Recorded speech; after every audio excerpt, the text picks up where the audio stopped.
Boa noite a todos. Que o olhar amoroso de Jesus nos envolva e que a misericórdia que emana do Mestre possa acalentar os nossos corações diante das vicissitudes, das dificuldades que a gente enfrenta na vida no plano material. Eu sempre gosto de lembrar que nós estamos num planeta de prova e expiações. Não dá para querer ser feliz na nossa ótica, dentro dos nossos entendimentos de felicidade, de uma forma completa. Não dá. Nós temos momentos de felicidade. Quando os filhos nascem, quando eles conquistam as primeiras letras na escola, são tudo motivos de uma felicidade íntima que a gente guarda no nosso coração pelo tempo afora. Mas a felicidade no aspecto de completude, de desejo, de realização permanente, não é possível ainda num plano de prova e expiação. Caminharemos, evidentemente, com esse objetivo, visando o plano espiritual superior. Essa a nossa destinação. Temos realmente por destino a felicidade, mas não a felicidade do jeito que a gente busca empreender aqui na Terra, encarnados. Que para nós a felicidade está associada, para muitos, a conquistas materiais, a outros por não terem preocupações que a maioria tem. Então esse sentimento de felicidade é muito fugidio ainda para nós. Por isso que na questão 919 do Livro dos Espíritos, o Santo Agostinho nos fala que o pensamento de felicidade está associado com a consciência tranquila. Quando você, a hora de deitar-se para o repousar, você repassando o dia que você teve a oportunidade, nele não encontrar nada que tenha feito que desagradasse, que machucasse, que ofendesse aqueles que caminham ao teu lado. Como também ninguém conseguiu te tirar desse campo de equilíbrio e de paz íntima ao longo desse dia. Eu não sei vocês, eu não consigo nunca fazer esse jogo 0-0, sabe? Ou quando eu consigo manter um equilíbrio de não chatear ninguém, aí eu me sinto chateado pelas ações de alguém. E se eu ainda me sinto chateado pelas ações de alguém, isso quer dizer que eu ainda estou distante do equilíbrio que o Evangelho me propõe. Porque são palavras de Jesus que devemos amar a Deus sobre todas as coisas e ao próximo como a mim mesmo. E se eu ainda não amo o próximo, é sinônimo de que eu ainda não aprendi a me amar. Mas me amar no sentimento que Jesus me propõe. Não é? Aquele que quiser vir após mim, negue a si mesmo, tome a sua cruz e siga-me.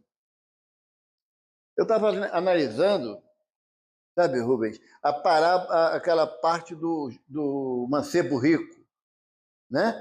Quando Jesus propõe a ele, né, ele pergunta ao mestre, o que devo fazer para conquistar a vida eterna? Jesus fala, tens o mandamento, segui-os. Aí o jovem fala assim, cumpra os mandamentos. Ele pergunta a Jesus qual, Jesus elenca alguns mandamentos, e ele fala, eu cumpro esses mandamentos desde que cheguei à mocidade. E aí a gente fica analisando os nossos jovens de hoje, né? Quando você vai falar, olha, vem aqui ver uma coisa que eu aprendi. Ele não olha, mas diz que já sei, né? Ou então, isso acontece muito com o celular, né? Olha, meu celular deu um probleminha aqui, você pode? Ele vem e fala assim, pronto, tá pronto.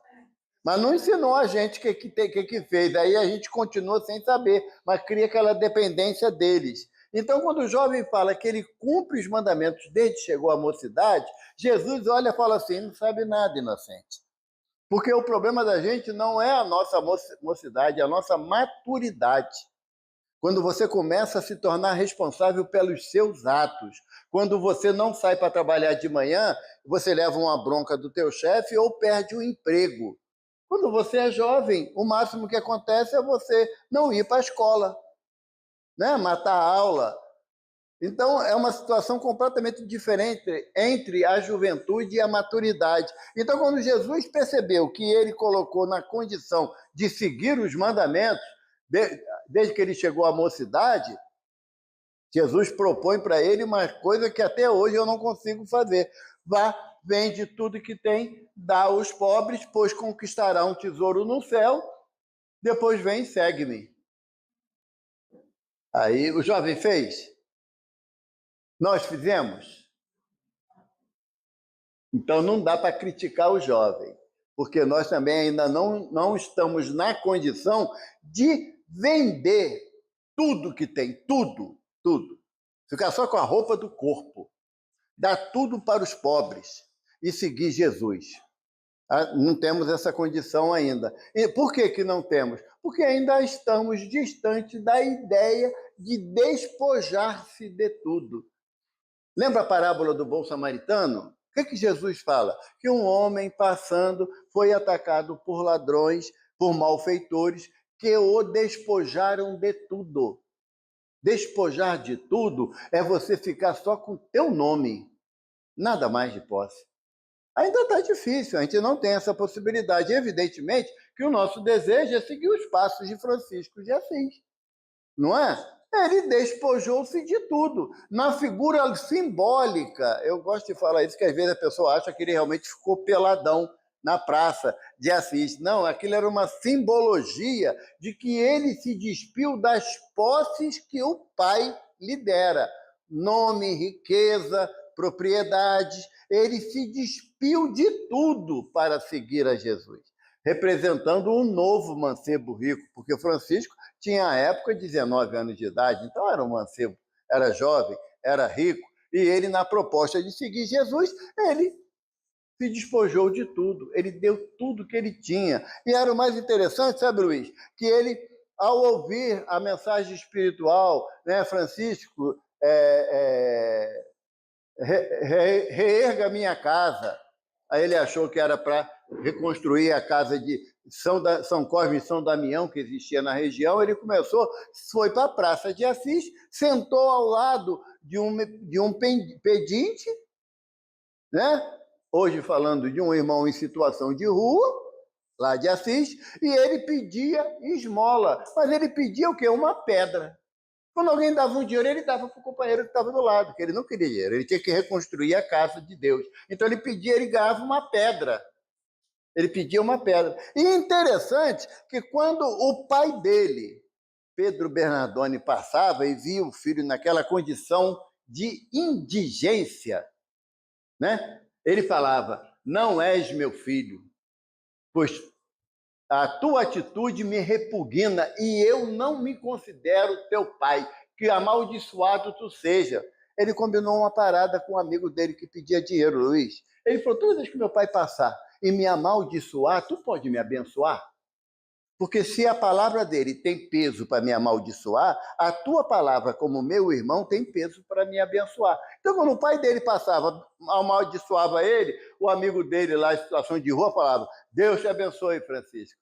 E assim ele levou a proposta dele de trabalho, despojando-se de tudo. E esse é o propósito que Jesus nos pede, é de nos despojar não tanto da coisa material, embora ela também nos escravize em determinado momento, mas nos despojar da opinião do eu sei, eu estou certo, é assim, faz o que eu estou mandando, sabe? Essas ideias que são recorrentes ainda na nossa jornada, seja no grupo familiar ou no grupo espírita que nós participamos, nós temos ainda a vontade de impor a nossa ideia. Conversava antes da reunião com o Vicente e com meu irmão, a dificuldade de entendimento quando um trabalhador sai de uma casa para outra. É uma dificuldade muito grande. Aquela casa da onde o irmão saiu, considera ele um traidor, porque saiu. Como é que pode sair da casa assim? Quando esquecemos que a proposta é do mestre, a seara é grande, os trabalhadores que são poucos. Ainda não entendemos essa orientação de Jesus. A seara, por exemplo, o Luiz, ano que vem vai lá para a Coreia do Norte, para divulgar o espiritismo lá. Não sei se te verei de novo na matéria, é um risco muito grave. Mas lá também é seara do mestre, lá também é a região onde o evangelho tem que penetrar no coração das pessoas, não para formular ideia de religião, mas sentimento de religiosidade, que está acima do aspecto ainda de pouco entendimento nosso. Nessa visão, nesse sentimento, nós vamos para o tema de hoje, que é o capítulo 25 do livro do Evangelho segundo o Espiritismo, e o título é muito sugestivo: Buscai e achareis. Evidentemente que para que possamos buscar alguma coisa, temos que saber o que a gente está buscando. Não é de uma forma aleatória. Tem um ditado, tem uma... Não sei se vocês viram o desenho, depois viram o filme, Alice no País das Maravilhas. Muito conhecido, um clássico, né, da literatura mundial. Alice, ela fugindo da Dama de Copas, chegou num determinado momento da fuga dela, tinha uma bifurcação na estrada.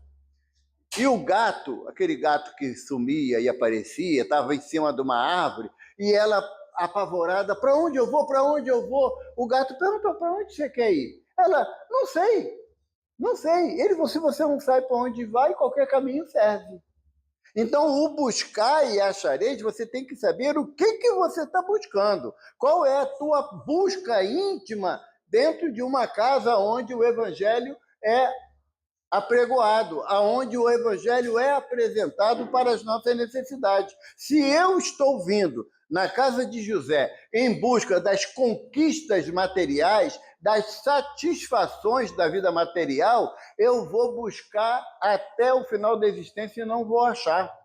Porque não é a visão da casa espírita nos favorecer no aspecto material. A visão é nos favorecer no aspecto do entendimento da proposta do evangelho na nossa jornada, na nossa reencarnação. Para isso nós estamos novamente na matéria. Não adianta, Luiz, você vir para cá rezando para o Fluminense ser campeão. Tá ruim para o teu lado, entende? Tá feia a coisa. Por quê? Porque os nossos objetivos, eles ainda são muito imediatos. Nós não viemos à casa de José o Carpinteiro pedir a ele que tenhamos a resignação para enfrentar as nossas dificuldades. Se for isso que está buscando, vai achar. Vai encontrar. Aqui você vai encontrar. Não é que aqui é melhor do que qualquer outro lugar, não. Todos os lugares onde se fala o nome de Jesus têm condições de nos oferecer esse encontro daquilo que buscamos. Mas nós ainda temos muita dificuldade quanto a isso, não é? Eu lembro de uma história do nosso Chico, a minha casa, né? Casa do Caminho, Chico Xavier, aqui na freguesia. Então, se leva o nome do Chico, eu tenho que sempre contar uma história dele, porque senão eu acho que eu estou faltando com o carinho, com esse benfeitor tão amigo. O Chico, ele, numa das reuniões lá em Uberaba, chegou um casal que já conhecia Chico de muito tempo, muitos anos. Eles tinham feito uma viagem para a Europa. E na viagem, eles passando pela Itália, eles conheciam assim, a intimidade do Chico, eles compraram um sapato, número 37, que era o número do Chico, de cor italiana. O Rubens sabe o que é isso, que é coisa de rico, né? O Rubens sabe. Sapato de cor italiana, aquele sapato que você entra, parece que você está descalço, que não aperta os pés, muito confortável. E, Chico, trouxemos isso para você da viagem. Chico, meu filho, muito obrigado, muito carinho, botou assim na cadeirinha do lado da mesa, continuou atendendo as pessoas. Nisso, chega na porta a figura de Jorge. Jorge, um homem negro, cabelo em carapinha, né? A barba por fazer, um dente em cada lado da boca, sabe? Um paletó quadriculado, surrado, um botão apenas, que Jorge fazia questão de abotoar, porque ele tinha que chegar à frente de Chico bem postado, bem direitinho mesmo. E ele esperou para falar com o Chico por 6 horas. 6 horas. A gente não consegue ficar na casa espírita 2 horas, né? Não vai acabar, não? Fala demais. Ainda vai ter o passe. Meu Deus, ainda tem o passe, tem que esperar tudo. Jorge esperando 6 horas para falar com o Chico. Quando chegou a vez dele, que Chico viu, Jorge, que bom que você veio me ver. O Jorge ia lá ver Chico em Uberaba de 3 em 3 meses. Ele morava muito longe. Ele andava, Luiz, cerca de 4 horas para chegar lá no Centro Espírita da Prece, onde Chico dava reunião. E ele chegou e entrou mancando, sabe? E descalço, né? Aquele pé igual raiz de jacarandá, que nasce para o litoral e para o interior, que está trabalhando descalço, né? O pé vai deformando um pouco pela lida diária. E Chico falou, Jorge, o que você houve com o seu pé, meu filho? Ele falou assim, Nhô Chico. Ele se chamava Chico assim, Nhô Chico. Você sabe, lá na roça, cavucando a terra, tinha um graveto lá de pé para cima. Aí Chico falou, graveto de pé para cima? É quando o graveto fica assim com a ponta para cima, né? Eu taquei o pé ali, Chico, feriu meu pé. Tá doendo um pouquinho, mas dá para caminhar. E dá para trabalhar na lida também. O Chico falou assim, Jorge, resolvemos o problema. Chico olhou para o pé do Jorge e falou, acho que dá. Pegou o sapato de cor italiana. Jorge, olha aqui que trouxeram de presente para você. Aí o Jorge virou e falou assim, Chico, é para ir para a missa? Chico, não, meu filho, é para a lida mesmo. Ele, agora nem o pé mais na lama eu vou sujar. E o casal que deu o sapato para o Chico olhou, arregalou 2 butucão. Chico, você não entendeu, é um sapato caro. Mas Jorge merece coisa cara, é um filho de Deus, sabe? É essa a diferença, porque nós muitas das vezes queremos separar as melhores coisas dentro de uma casa espírita para os nossos amores, esquecendo que todos somos filhos de Deus. Todos estamos na seara do Mestre, na busca incessante de seguir o seu caminho. É por isso que eu falei, se você está buscando aqui ganhar na Mega Sena, e assim, tem gente que é olho grande, que é a Mega Sena da virada, aquela de 300 milhões no fim do ano. Né? Eu não tenho possibilidade de ganhar, Vicente. Não, nenhum. Eu não jogo, então não posso nem reclamar que eu não ganho, né? Não jogo. Mas se o objetivo são conquistas materiais, sairemos daqui frustrados. Eu estou vindo à casa de Zé Carpinteiro para que eu tenha muita saúde. Estamos num plano de prova e expiações. Fala-nos doutor Bezerra, numa mensagem há muitos anos, através do Divaldo Pereira Franco, que não existe doença, existe doentes. E se nós estamos apresentando qualquer dificuldade orgânica no nosso corpo, isso é sinal que nós somos almas doentes. E precisamos estar no corpo físico para que o corpo funcione, como o doutor Bezerra fala, mata-borrão das nossas imperfeições morais. Então, não dá para sermos sadios desde a hora que nascemos até a hora que nós desencarnamos. Não dá. Temos que passar, como está lá na pergunta 132 do Livro dos Espíritos, objetivo da encarnação, para alguns prova, para outros expiação, mas para enfrentar as vicissitudes da vida material. Então, quando nós viemos a casa, seguindo a orientação do Mestre, que ele fala para a gente, está lá no Evangelho segundo Mateus, capítulo 7, versículo 7 a 11, Jesus fala assim para a gente, pedi e se vos dará, buscai e achareis, batei a porta e se vos abrirá, porquanto quem pede recebe, quem procura acha, e aquele que bate a porta abre-se-á. Jesus manda pedir, bater e buscar. Mas eu tenho que saber a ordem cronológica que eu devo seguir para eu saber o que eu tenho que pedir a Jesus. Eu posso pedir a Jesus que aquela pessoa que não gosta de mim vai para longe?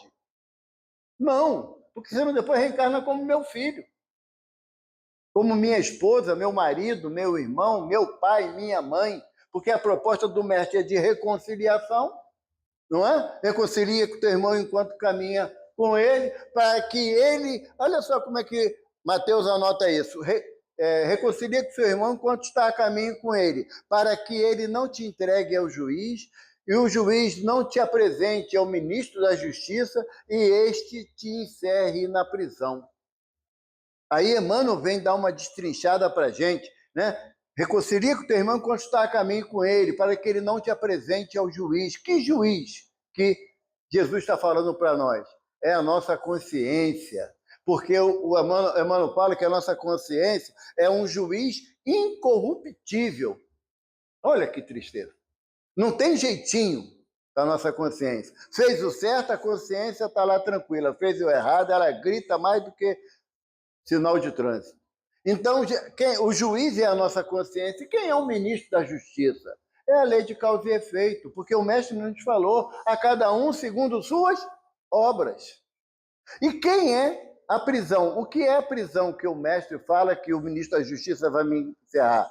O corpo físico. Porque se eu não quero me reconciliar com meu irmão enquanto eu estou a caminho com ele, eu vou embalar ele no colo, dar beijinho, acordar de madrugada porque ele quer fazer xixi ou porque perdeu o sono. E nós vamos, com todo carinho, respeito, embalar aquele que nós chamávamos ontem de inimigo. Então, pedir e obter do mestre está relacionado à nossa coerência. A nossa coerência. Obrigado. A nossa coerência. Temos que ter coerência.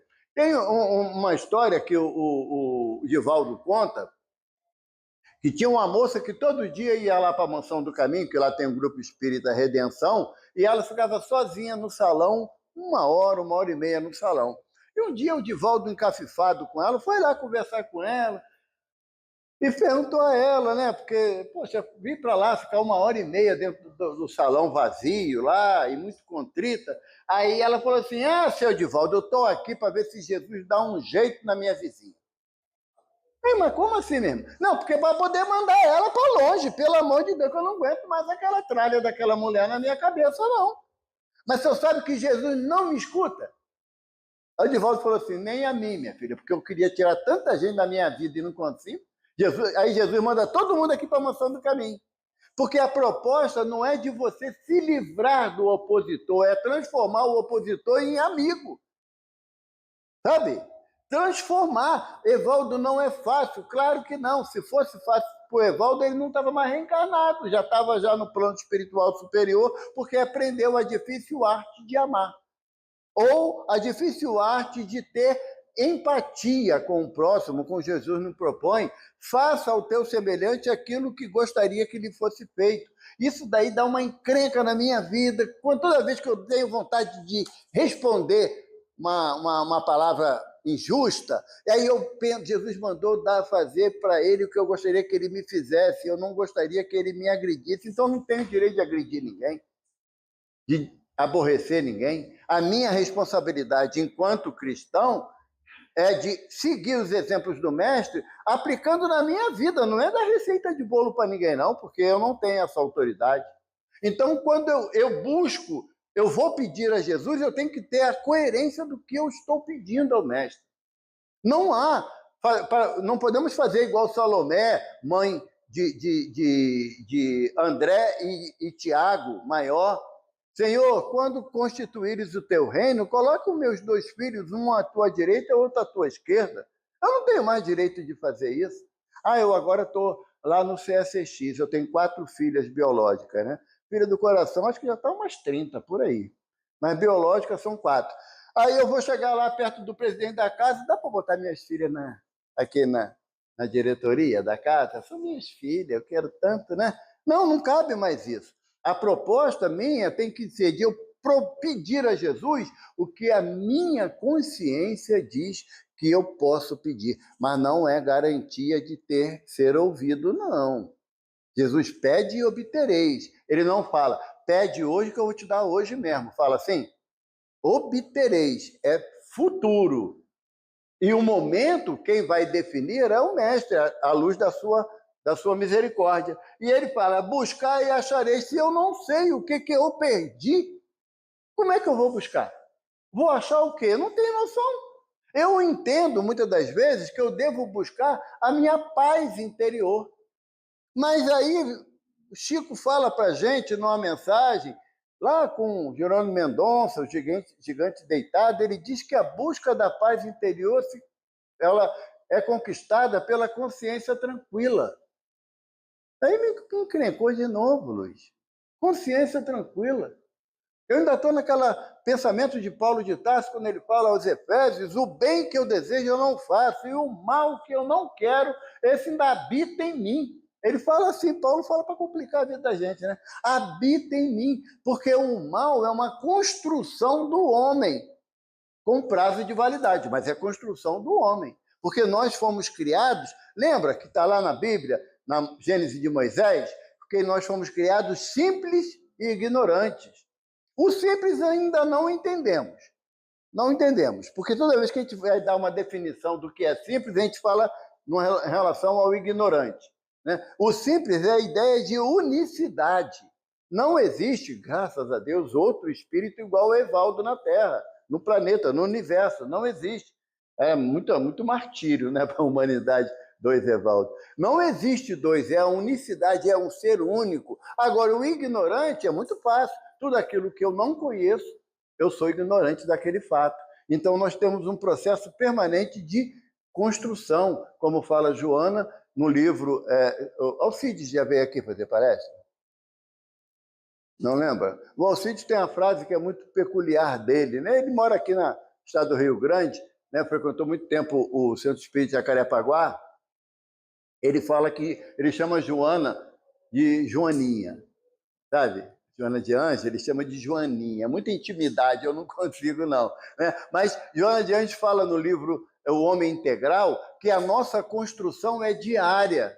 Por quê? Porque eu, quando analiso as minhas ações, eu percebo aquilo que eu devo corrigir. Então, eu estou em constante construção interna de mim mesmo. Na proposta do homem simples e ignorante, essa ignorância, nós vamos chegar a um momento que não temos mais necessidade de buscar o aprendizado. Mas falta pouco. Quando a gente for Cristo, está tudo resolvido, está na boa, falta pouco. Pode crer, a gente já está reencarnado, olha que maravilha.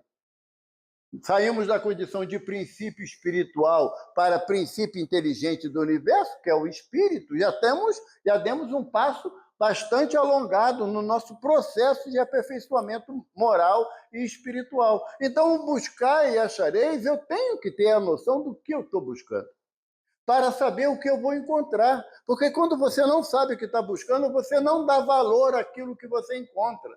Quantas vezes nós viemos aqui na casa do Zé Carpinteiro, sentamos nas cadeiras meio aborrecidos, não prestamos atenção em nada, pelo menos acontece isso comigo. Eu não vou dizer que acontece com vocês não, que a minha dificuldade é maior. E eu ainda não consigo me achar dentro da casa espírita que eu participo. Eu ainda estou com um olhar crítico para o outro que está aqui dentro, analisando o comportamento do outro, quando eu deveria buscando o entendimento das minhas ações, aonde eu devo modificar as minhas atitudes. Porque Joana também fala para a gente, nesse livro, O Homem Integral, a questão do reflexo do ego. O que é isso? Todas as vezes que eu observo alguma atitude errada de qualquer pessoa, eu estou apontando que aquele erro ainda está dentro de mim. Ou seja, olha, cuidado com a Regina, é invejosa demais. Por que eu sei que ela é invejosa? Porque eu também sou. Então, a identificação é automática. Já viu quando alguém fala assim, olha, fulano é tão bom, é tão legal, eu gosto tanto de conversar com ele, aí vem alguém e fala assim, cuidado, hein? Não é flor que se cheira, não. Não é? Por quê? Porque ainda essa necessidade que nós sentimos de denegrir a imagem do outro, de minimizar a possibilidade do outro ser melhor do que eu. Então, o achar está relacionado ao que eu estou buscando. E aí o mestre fala, batei e a porta abre-se-vos-á. Mas que porta é essa? Como que eu devo bater nessa porta? E se ela se abrir, vai me apresentar o quê? Aquilo que eu preciso ou aquilo que eu necessito, que é bem diferente. É bem diferente. Muitas das vezes, o que eu preciso, ele não se traduz em benefício a longo prazo ou médio prazo, se traduz num malefício. Uma família lá de Brasília, muito atuante dentro do movimento espírita, pai, mãe e filha. A menina, com 20 anos, ela era extremamente dedicada à parte de evangelização infantil, mocidade espírita, muito atuante. Um dia ela chegou em casa, no culto do evangelho no lar, ela virou para a mãe e falou assim: mãe, você e meu pai têm que estar bastante unidos, porque eu não vou ficar muito tempo aqui. E a mãe: para de falar besteira, menina. Você tem uma vida toda pela frente. Mãe, eu já avisei. O pai olhou sério para a filha, viu que ela estava falando com convicção, com seriedade, aquilo abalou ele emocionalmente. Na casa espírita que eles frequentavam, ela deixou uma carta para a coordenadora dos estudos doutrinários da casa, pedindo para que apontasse alguma outra jovem para ficar no seu lugar na evangelização infantil e na mocidade espírita, porque ela teria que fazer uma viagem de longo tempo. E a coordenadora falou assim: mas que isso? Ela falou assim: não, eu vou ter que fazer uma viagem, não sei quanto tempo eu vou demorar para voltar. Ela ficou meio assim preocupada. As amigas da faculdade, ela fez uma carta para cada amiga mais chegada, eram 8 colegas que estavam sempre juntos, estudavam juntos, fazia pedagogia, e aí estava sempre, ela escreveu uma carta para cada um, externando o amor, o carinho, o respeito. Na outra semana, ela indo para a faculdade de carona, o carro bateu e ela só desencarnou. Os outros 3 ocupantes do carro, nenhum arranhão sofreram. E aí, os pais eram espíritas. Podia se revoltar? Podia. Podia. Não podemos exigir do outro aquilo que a gente ainda não tem condições de dar, não é? A gente dá uma topada, fica questionando Deus que não tirou a pedra da frente. Imagina a dor, né, de ver um filho desencarnar. Mas aí o pai olhou para a esposa e falou assim: se nós batemos essa porta da casa espírita, é para aprendermos a nos separar da ideia da posse. Porque quem bate nessa porta, ela abre. Agora, eu tenho que saber o que eu vou encontrar quando essa porta abrir. Ela não irá se abrir, repito, para atender os meus desejos imediatos e materiais. Não vai. Não vai. Ah, eu estou desempregado. Show. Vamos fazer uma prece, você ter uma renovação de ânimo. Amanhã você acorda. Hoje em dia não tem mais classificado, né? Botar o jornal embaixo do braço. Ah, mas quem está ficando velho, né? Botar o jornal embaixo do braço para ir procurar emprego. Não tem. Mas aí o indivíduo quer acordar 10 horas da manhã para poder mandar currículo, sabe? Ou então ele espera que o emprego vai na porta dele convidar e implorar ele para trabalhar. Não. Outro dia, lá na nossa casa, um rapaz chegou lá e falou assim: não tem nada aí para mim fazer, não? Varrer, capinar, qualquer coisa. Se me dá R$10, tá bom. Eu tinha lá um espaço lá que precisava capinar mesmo, eu não aguento mais mesmo. Tem que ter consciência disso, né? Chamei Luiz, mas não foi. Tu acredita nisso? Não foi, não. Chamei Luiz, vamos lá capinar comigo. Ele, então, outro dia eu volto. Não tem esse dia no calendário. Outro dia tem. Tem segunda, terça, quarta, quinta, sexta, sábado, domingo. Outro dia não tem. Aí Luiz não foi. Aí eu mandei o rapaz entrar. Ele capinou, mas parecia um tapete depois, sabe? Troço bonito, bem limpinho, bem organizado. Aí eu peguei, dei 20 prata para ele. Ele pediu 10. Eu falei, mas trabalhou direito. Ele pegou os R$20 e ele falou assim: o senhor hoje salvou a minha vida de fazer uma grande besteira. Porque ou eu levava 1 quilo de feijão para casa para os meus filhos, ou eu hoje dava cabo da vida. Então ele bateu na porta, não bateu? Não achou o que ele precisava? A porta não se abriu no desejo? Será que eu teria coragem de bater numa porta para pedir alguma coisa para fazer por R$10? Entende, gente? A questão não é o que você vai encontrar, é como você vai ser direcionado para aquilo. É por isso que o mestre fala no texto seguinte, ainda no item 1, Jesus pergunta qual o homem que o filho pede um pão, dá uma pedra, pede um peixe, dá uma serpente. Sendo maus como sois, sabeis dar boas coisas aos vossos filhos. Imagina o Pai que está no céu, que é detentor de todas as maravilhas. Então, a proposta do Evangelho é você sair daquele círculo vicioso de que eu sou o coitadinho. Não cola mais, sabe? O coitadinho. Ah, a pessoa adora ser coitadinha. É uma dificuldade dela. Eu, Evaldo, é que não me dou mais esse direito de ser coitadinho. Tem dia que eu levanto, que a gente... Hoje a gente vai passando dos 30 anos, com essa da hérnia de disco aqui, hérnia de disco ali, é uma confusão danada, né? Aí tem dia que as bichinhas brigam, a cervical e a lombar, começa a discutir, quem paga o pato sou eu, que eu nem estava na briga. Eu nem fiz nada para elas discutirem. Aí dá vontade de ficar deitado na cama lá, quietinho, né? Aí a minha esposa, a Ivana, ela fala assim, tá bem não, ela é fisioterapeuta, sabe? E acupunturista. Aí ela fala assim, tá bem hoje não, né? Eu falei, tá um pouquinho complicado. Ela falou, vou botar umas agulhas em você. Eu falei, por isso que eu casei com essa mulher. Sabe? Por interesse mesmo, né?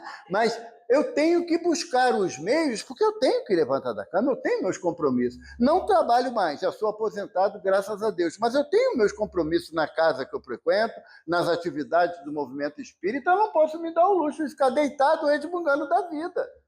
Não posso. Ah, eu estou muito gripado, foi no médico, não adianta. Não, mesmo que for, não vai fazer nenhum, o remédio não vai fazer efeito, se comprar.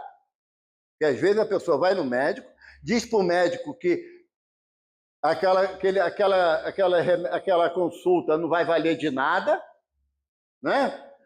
O médico, mesmo assim, na forma quase que missionária, passa a receita e o indivíduo nem compra. Depois fala, fui no médico e não adiantou nada.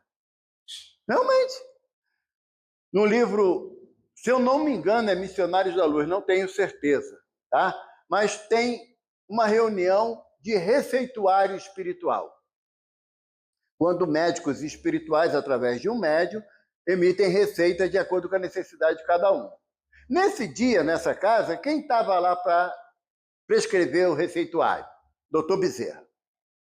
Aí chegou duas senhoras desencarnadas perto do doutor Bezerra. Doutor Bezerra, é o meu sobrinho, ele está com muita dificuldade, está com problema no coração, no fígado.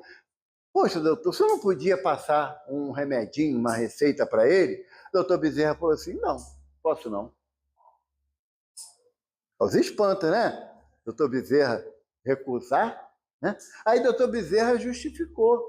É a quinta vez que o irmão vem aqui na reunião de receituário. Na primeira vez, ele duvidou do médium, que o médium nem era doutor, estava receitando remédio para os outros. Nem esperou a receita, foi embora. Na outra vez que ele veio, ele ficou olhando para ver se tinha alguém escrevendo no lugar do médium para dizer que era um espírito que estava escrevendo. Também não levou a receita. Na terceira vez, ele, um pouquinho mais de credibilidade, ele pegou a receita, mas nem olhou o que estava escrito, largou ela dentro de casa de qualquer jeito. Na quarta vez, ele pegou a receita, olhou, mandou fazer os remédios, mas não tomou nenhum, porque aquilo não ia dar certo. Então, nós não temos como despender o esforço, tanto da espiritualidade quanto do médium, para aquele que não quer se cuidar. Então, esse cara deve ter sido Evaldo, no mínimo, sabe? Por quê? Porque nós viemos à casa espírita buscar uma libertação de uma dificuldade que nós estamos vivenciando, mas não queremos mudar as nossas condutas. Não queremos. Tem uma filosofia que fala que o homem é o único ser que comete as mesmas ações esperando resultado diferente. Não dá. Você quer ir para Taquara. Qual é o caminho? Vai, vira à direita, lá na frente, vira à direita de novo, não é? Você vai para a esquerda, tu vai sair lá no Merck. Aí tu reclama. Pô, mas eu queria ir para Taquara. Aí tu volta para cá. Não, agora eu vou para Taquara. E vai para a esquerda de novo. Tu vai sair aonde? No Merck de novo. E não adianta você dizer que a culpa é do Merck que está no lugar da Taquara, porque não é. Não é. Então, o doutor Bezerra falou que a gente tem que buscar na casa espírita, seja através do receituário mediúnico, através... A gente ainda não sabe a importância de um passe.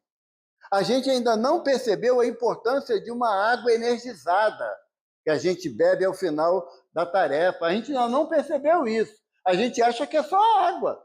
Por quê? Porque eu não estou buscando água, eu estou buscando solução dos meus problemas. Isso é, já falei aqui, isso é organização tabajara. Lembra daquela programa de comédia? Seus problemas acabaram, chegou a organização tabajara. A casa espírita não é assim, não. A casa espírita ela trabalha dentro do processo de meritocracia. Ou seja, faça por onde que o céu te ajudará. É o subtema do estudo de hoje. Faça por onde. Se você não está fazendo nenhum movimento para você mudar a tua conduta, não há meios da espiritualidade resolver os problemas que eu tenho. Eu é que tenho que tomar o primeiro passo, sabe? Eu é que tenho que saber o que eu estou buscando, porque quando eu sei o que eu estou buscando, eu vou dar valor quando eu achar. Quando eu sei o que eu estou pedindo a Jesus, a Deus, ao nosso benfeitor José, o carpinteiro, quando eu souber o que eu estou pedindo, eu vou ter condições de receber, não na minha proporção, mas naquilo que me fará ficar melhor. Porque a gente pede de tudo.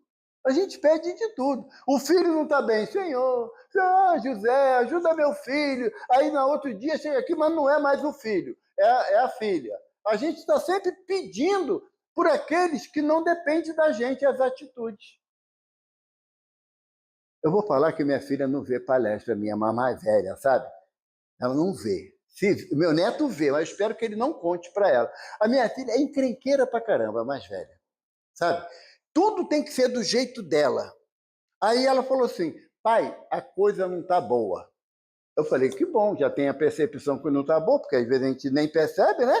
Só faz coisa errada, não percebe. Ela falou assim, porque tem alguma coisa me dizendo que eu estou pedindo errado. E eu com medo de ela falar assim, posso te contar? Mas eu não adiantou, porque ela contou assim mesmo. Aí eu falei para ela, olha só, se você já sabe que o que você está pedindo não é legal, você ainda está esperando resposta? Resultado satisfatório? Sabe como é que é? Tinha um homem, ele tinha uma dificuldade danada com o vizinho, ele morava num prédio de apartamento, ele tinha dificuldade com o vizinho, porque o vizinho escutava música alta, começava às 10 horas da noite escutando música alta de todos os gêneros, e ele querendo dormir, não conseguia por causa da barulheira. Ele descobriu que o vizinho era funcionário do Ministério da Agricultura, aqui no Rio. Aí ele encontrou a solução dele. Vou fazer prece pelo meu vizinho. Jesus fala, se teu irmão te injuria, te calunia, deseja o seu mal, ora a Deus por ele, não é a orientação do mestre? Ele falou, vou fazer prece. Senhor Todo-Poderoso, tu que organizaste esse planeta, abriu o Mar Vermelho para Moisés passar, consegue, Senhor, uma promoção para o meu vizinho, para ele ir para o Rio Grande do Sul como chefe. Ele está pedindo coisa boa para o cara, mas desde que fosse no Rio Grande do Sul, bem longe dele, porque lá, Senhor, ele pode escutar a música que ele quiser, que não vai me incomodar.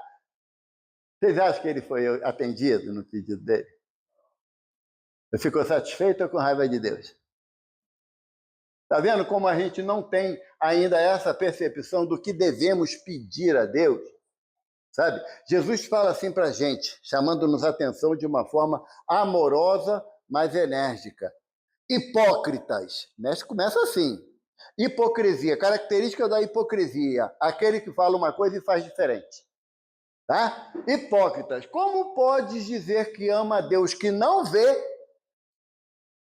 e não ama o próximo que tu vê? Sabe? Então eu tenho que saber o que eu estou pedindo. Eu tenho que saber. Batei a porta, abrir-se-vos-á. Apocalipse, capítulo 2, versículo 2. Tem uma frase que João anotou, que ela é representada em quadros. Sabe aquela frase que está Jesus à porta de uma casa? Já viu essa foto em algum momento? A frase diz assim, Eis que estou à porta e bato.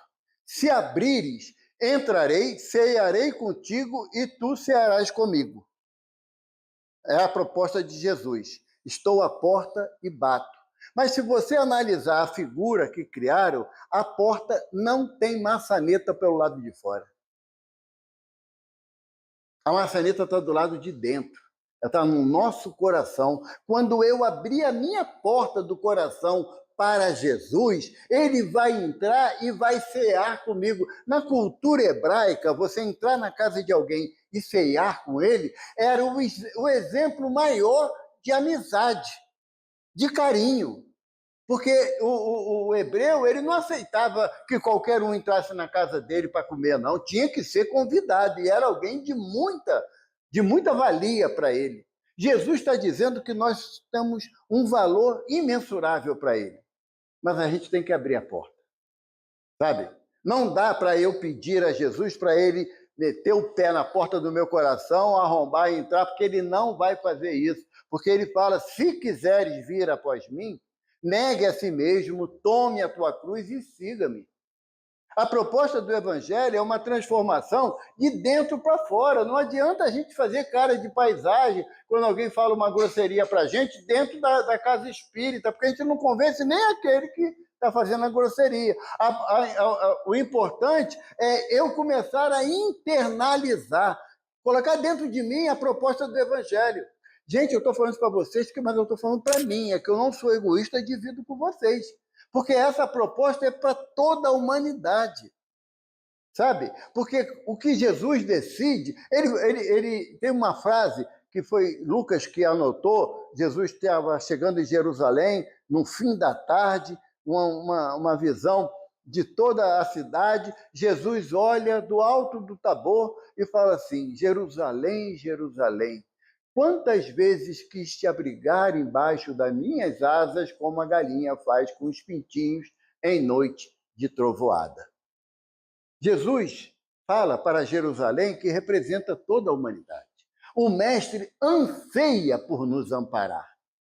Anseia, é o maior desejo. O amor do Cristo é uma coisa tão fabulosa, tão descomunal para a gente, que ele não vê os nossos erros, mas sim a nossa vontade de mudança, de acertar.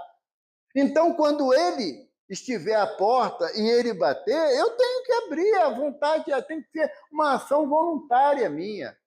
Porque quando eu bato a porta, eu sei que quem vai estar do outro lado é Jesus. E o mestre não vai querer que eu fique falando mal da vida de ninguém para justificar os meus erros. Tá? Mas também não dá, né? Fulano não me dá paciência, não me tira paciência. Ah, com ciclano não tem jeito. Às vezes a gente fala isso de filho. Não vai falar de vizinho? Sabe? Então a proposta do mestre é você começar a aprender a conviver, a amar aqueles que estão no teu grupo familiar. É com eles que você tem que buscar o que de bom eles possam oferecer e você vai achar. É com eles que você vai pedir um pouquinho mais de boa vontade em aceitar as minhas propostas de mudanças íntimas.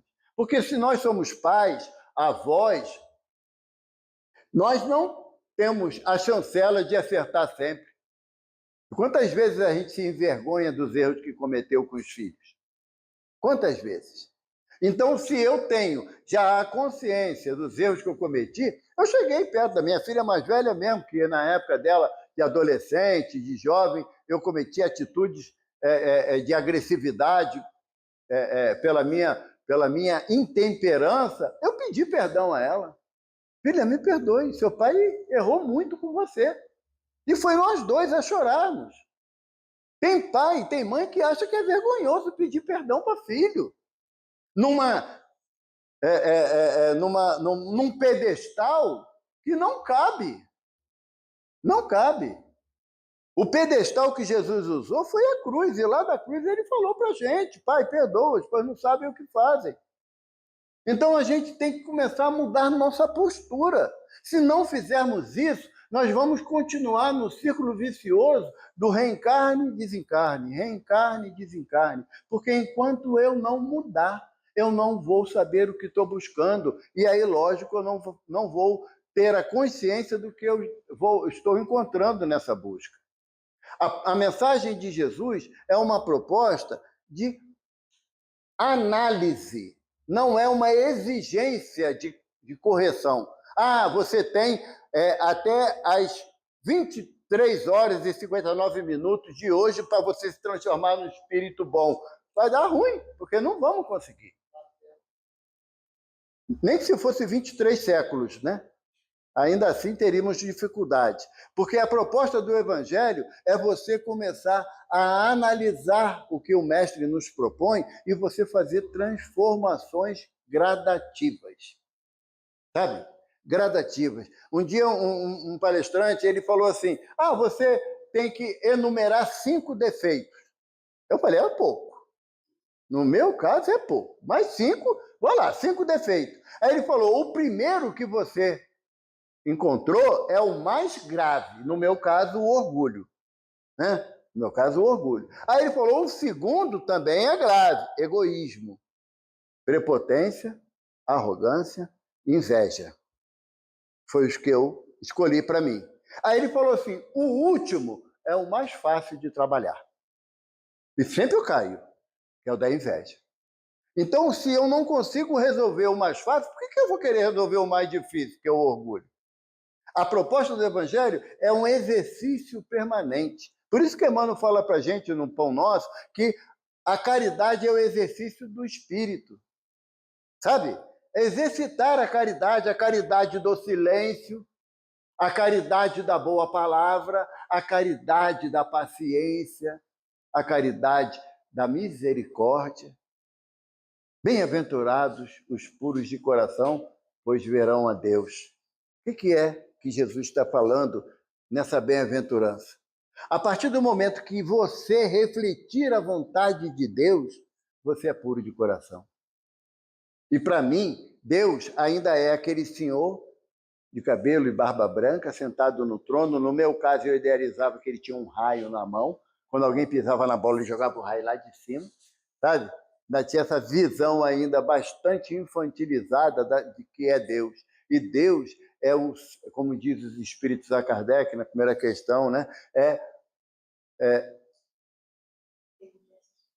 Causa primária de todas as coisas, né? Inteligência suprema. Eu não tenho a mínima noção do que seja isso, sabe? A mínima noção. Eu não consigo identificar uma coisa que está a 100 metros de mim. Como é que eu vou analisar o que é inteligência suprema? Não tenho. Então, não é mais fácil eu tentar conhecer meu irmão que está aqui pertinho de mim? Porque se ele falar uma coisa que eu não entendo, dá para tu repetir? Eu não entendi, não. Sabe? E a gente esquece do básico, do simples, para querer fazer. O que tem de gente querendo consertar governo municipal, estadual e federal, com soluções mirabolantes, e a casa dele não arruma cama. Sabe? O básico ele não faz. Bebe água, larga o copo em cima da mesa. Não pega o bendito do copo que não sabe andar, que é um atraso, né? Copo que não sabe andar. Lá em casa eu já falei para minha esposa, a cozinha lá em casa tem problema. Sabe? Porque é eu e ela. Então seria 2 pratos, 4 talheres. Eu olho, tem 6 pratos. Panela. Sabe? Se reproduzem. Né? Aí, quando a Ivana fala assim, lavou a louça, eu, como sou um espírito bastante consciente, eu falo o quê? Estou indo. Né? Estou indo. Porque se eu não consigo cooperar dentro da minha casa que eu vivo, como é que eu vou querer cooperar dentro da casa espírita, gente? Sabe a coerência? Se dentro da minha casa eu não tiro uma folha do chão, como é que eu vou achar que eu tenho que varrer o salão todo? Então, nós temos que começar a mudar o nosso entendimento das nossas ações para saber o que a gente está buscando na casa de José o Carpinteiro. Ele espera ansiosamente que a gente busque encontrar meios de nos transformarmos em seres um pouco melhor, como fala Chico. Já não sou, graças a Deus, o que eu era, mas ainda não sou o que eu quero ser. É um caminho permanente para frente, com as graças de Deus.